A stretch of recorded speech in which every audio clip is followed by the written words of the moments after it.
Magkahalong inggit at tuwa ang hatid sa mga nakasalubong ng tumatakbong sasakyang ito sa Laurel, Batangas. Sakay ang grupo ng mga kabataang nagbababad sa swimming pool. Hindi naman daw mainit sa Batangas, pagbibiro ng uploader na si Monica Kalinisan.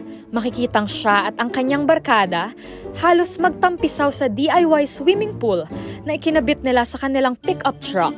Wala raw magawa ang magkakaibigan at dala na rin ng init ng panahon, naisip nilang lagyan ng lona ang kanilang mini truck at saka pinuno ito ng tubig.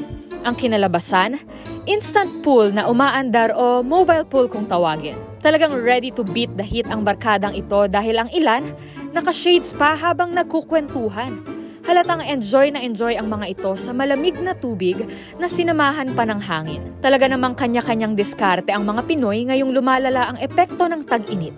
Ang isang netizen, proud na ang mga ganitong gimmick daw talagang only in the Philippines. Ang isa, nag-request pa nga na dapat daw ay mayroong ganitong mga biyahe. Sa ngayon, umabot na sa halos 10,000 views ang video na ito. Para sa MBC TV Network News, ako si Rose Babiera, sama-sama tayo, Pilipino.